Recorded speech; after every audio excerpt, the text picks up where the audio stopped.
ಸಾಕಾಷ್ಟು ವಲಯದಾನೆ ಮಾಡಿದೆ. ಏನಂತ ಗನಂದಾರಿ ಕೆಲಸ ಮಾಡೈತೆ ಅಂತ ಜಂಬ ಕೊಚ್ಕೊಂತಿದ್ದೀರಿ? ವಿದೆ ಬುದ್ಧಿ ಕಲಿಯಲು ಸ್ಕೂಲ್ಗಳನ್ನು ಕಟ್ಟಿಸಿಲ್ಲವೇ?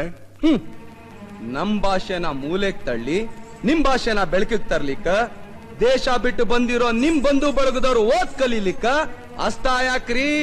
ನಿಮ್ ವರ್ತಕರ ಲೆಕ್ಕ ಪತ್ರ ಬರೆಯೋ ಗುಮಾಸ್ನ ತಯಾರು ಮಾಡ್ಲಿಕ್ಕೆ ಸಾಲಿ ಕಟ್ಸಿದ್ರಿ, ನಮ್ಮ ಉದ್ದಾರಕ್ಕಲ್ಲ.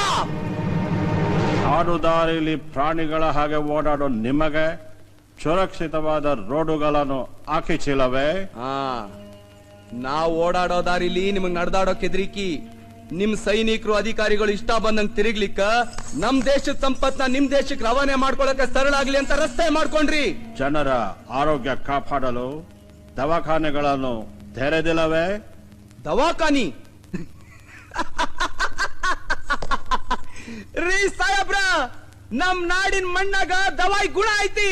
ಸಹ್ಯಾದ್ರಿ ಬೆಟ್ಟದ ಮ್ಯಾಗಿಂದ ಹರಿದು ಬರೋ ನೀರ್ನಾಗ ಮದ್ದಿನ ಗುಣ ಐತಿ. ಅದ ಮಲಪ್ರಭಾ ನದಿ.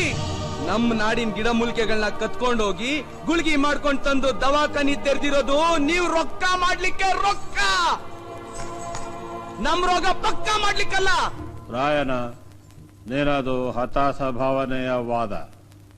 ಅದು ಅಲ್ಲದೆ ಇಲ್ಲಿನ ಚರಕಾರ ನಿಮ್ಮ ದೇಶಕ್ಕೆ ನಾಗರಿಕತೆಯನ್ನು ಕಲಿಸಿದೆ. ನಾಗರಿಕತೆ ನೀವ್ ನಮಗ್ ಕಲ್ಸದ್ರಿ? ನಿಮ್ಮ ದೇಶ ಕಣ್ತೆರೆಯೋಕ್ಕೂ ಮುಂಚೆ ನಮ್ಮ ದೇಶ ನಾಗರಿಕತೆ ಕಲ್ತಿತ್ತು.